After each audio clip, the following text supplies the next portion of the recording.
Hey guys, so in this video, I've got a 3-toed box turtle enclosure, and I am going to double it in size. Well, actually, I don't know if I'm going to double it. It is 8 feet by 8 feet, and I'm going to make it 8 feet by 16 feet. So, anyways, I have several of these 3-toed box turtles. Here's one. Look at him. He's got a white face, a white beak, white underneath his neck, and then really cool orange and yellow on his legs.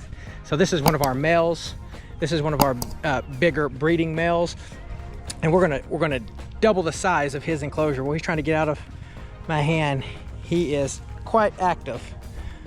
See, look at him. You can tell he's a male. He's got those really orange eyes. And then let me show you his shell. His shell's got a little bit of color to it, and you can see it's not real high and round. It's a little bit flatter on the top. The females will have a really rounded shell at the top, and the males will be a little more aerodynamic. And these also, they live in an area where there's ornate box turtles. And the ornate box turtles, put him down right here real quick. The ornate box turtles, the top of their shell will be a little bit more colorful, and then also on the bottom they'll have a pattern on their plastron, and the 3-toed box turtles do not have that pattern. They just have a basic olive brown colored. And then the 3-toed box turtles, of course, they have 3 toes on the back. And then also there is a little ridge right here at the top. I don't know if you can see that on camera, but there's a little ridge that the 3-toed box turtles have. So this guy, he's super friendly.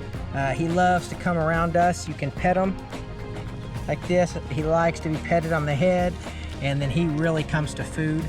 Whenever you have it, we feed him a lot of worms. But let's get him into the enclosure, and I'll show you the old enclosure, and then we'll go ahead and start expanding it, and I'll kind of tell you what I'm doing there.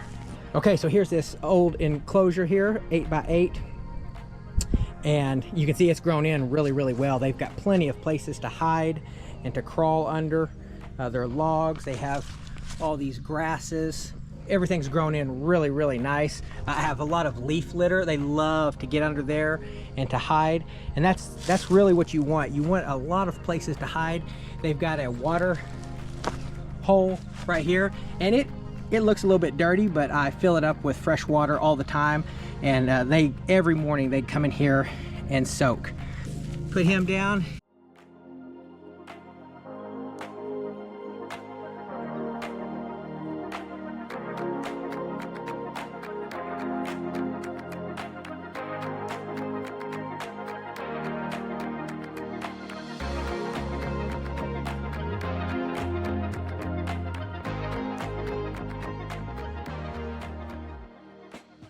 Here's a female right here. You see she's hidden. She's all buried up in this dirt. So they'll do that during the hot part of the day. They'll bury themselves. So anyways, guys, let's go ahead and start expanding this. Make it twice as big. So here's the part that I added on. I went ahead and I've got more of these boards. They are 8 inches wide, 2 inches by 8 feet long. And then so I got about 4 more, put them on the side. And then there used to be a board running right here, which was the end of the old enclosure, and I just moved that over to here. So this right here is the new section. Let's take a look at the whole thing together. Okay, so here's a view of the entire enclosure, and of course you can see the new boards over there that I put on. That's the part that I expanded, and I don't have it scaped all that well right now. Let's go over here and I'll show you exactly what I'm going to do.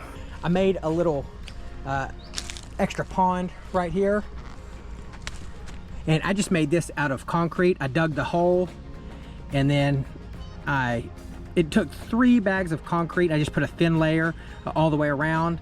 I don't know how well that's going to hold up. The other one, let's go over here. This one has been here for a year and a half, I don't know, 1 to 2 years, and it has held up just fine, and it holds water great. This one right here is a little bit bigger, and I put some rocks on that far side. It's a little bit steeper over there on that end, so I'll put some rocks just to kind of help them get out for some of the small turtles. And this is really bumpy. It's got a lot of rocks in it, and they can grip onto this with their feet really easy. And you can see that the edge of it is sloped real nice, so they can crawl in and out of here incredibly easy. No threat of getting stuck or drowning in that. Here's the dirt that was piled up from digging this out. I don't know what I'm going to do with it. I'm going to do something. But one of the major reasons why I wanted to expand this was just give them more room. But let me get back here. So this side, all in here in the morning, gets morning sun. This other section over here was not getting sunlight until about 10, maybe even 11 o'clock in the morning. And you don't really want that. You want to think ahead and put it where they will get sunlight first thing in the morning. And so they will right here. I've noticed since I've put this in, of course I don't have it completed yet, but they are exploring this entire place. And in the morning time, every morning they are out here getting sun, and then they also get in that water. And I would think, you would think that they would want to stay warm and not get into that cool water, but they get in that cool water in the morning time mostly. In the heat of the day, I don't really see them going towards the water. They're usually like underneath the log, like this girl right here. Oh, where's she at? She moved. Oh, no, there she is right there. You can see the back of her shell, and she's buried in that dirt, and that is what they do in the heat of the day. They go under these logs, they get underneath all these leaves right here. It stays nice and cool. And another reason to have these leaves is there's worms and all kinds of bugs that get in here. We have a lot of worms around here, and also we have a lot of what they call them pill bugs. We used to call them roly-polies. They get in here, and I even put them in here whenever I find them. Like, let's see here. Let me show you something. Okay, so here's just a piece of junk laying around here, and you lift it up, and look. See, there's all these roly-polies in here. And so a lot of times I'll take something like this, and I'll take it over here and knock those roly-polies off, and they go underneath these logs. Anyways, the turtles, they dig around and they hunt for stuff like that. They hunt for the worms in these leaves. It's very beneficial. So if you're gonna keep box turtles, I think it's really important to have a bunch of leaves like this. Let's see here, so there's that girl, and then just sitting here. It's funny because I can spot these turtles now quite well. See, there's a little female right there. See, she's hiding. See, she's got, I don't know if you can tell, but she's got a brown eyes, and she doesn't have a lot of color to her. She's just a couple years old. Another thing that I did, I planted, so these are native plums. So they grow wild around here, and I went and pulled up a few of them. Whenever they get a little bit bigger, they'll produce some plums, and they drop off, and then the turtles can find them on their own. See, there's one there. There's one right there. And then here's a bigger one. This was the first one that I planted. And so it did not put on plums this year. They've already flowered out, and this one didn't have any flowers on it or put any plums out, but it will next year. So now I'll show you another thing I like to do is I make little rock caves. Nobody's under there. Nobody's under there right now, but I make little, you take just 2 rocks and then put a big flat one on it, maybe dig out a little underneath it. Sometimes I put a little back, like this one, I have a little back on it. It makes them feel secure, and they can, hide. They feel safe that way. And when they do, they're much more likely to breed and to eat well for you. Oh, also another thing, another one of the main reasons why, of course, it's to get sun right here. I'm gonna move that big pile of dirt. And this area right here, I'm going to go ahead and remove this grass. I'm going to dig down. I don't know how deep I'm going to go, but I'm going to dig down, and I'm going to put loose soil in here, mix some sand and some mulch and stuff in with it, and so that the turtles can lay eggs. They'll search out this area and they'll find a nice place where they can dig fairly easy. And so I'm wanting them to lay their eggs here. And then also in the wintertime, whenever it's time to hibernate or brumate, they will use this area and they'll dig down. You know, they may go a foot down into the ground. I'm going to make it where it's probably 2 feet down where the soil's relatively loose.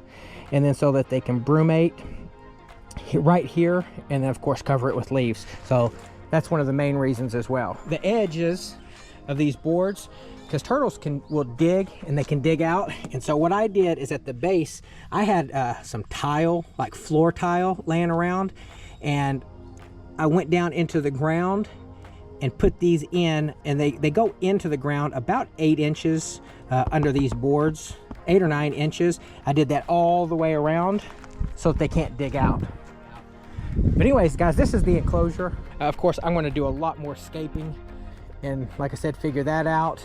And I cannot wait for this to all grow in, for the grass to grow all around this little concrete pond. It'll make it look a lot nicer and a lot more natural. And I'm going to put some, maybe some more rocks and stuff in there.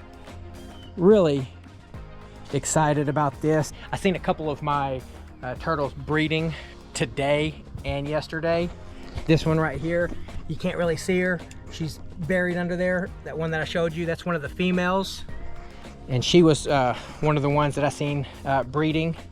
And so anyways, I'm super excited about that because I'm expecting eggs in about 3 to 6 weeks. After you see them breed, they're gonna lay eggs in about 3 to 6 weeks after that. Oh, here's someone right here. Let's take a look. Let's go ahead and disturb them. Okay, no, that was the one that I showed in the very beginning of the video. So it hasn't been that long since I filmed that, and he's already on this side and burying himself down in here. So I'm going to put him back. That's where he wants to be. You see how they do? So anyways, guys, that is the video. This is the expansion that I'm doing. I'm super excited. Let me know what you think about it in the video. Fingers crossed, hopefully we'll have some babies. Hopefully we'll have some eggs. And then whenever we do, of course, I'm gonna show you getting them out of the ground, put them in the incubator. And then of course, the best thing of all is when they hatch and you get to raise up those little babies. So be looking forward to that video. And it'll be coming in about 110 days. So, all right, guys, well, thanks so much for watching, and I will see you in the next video.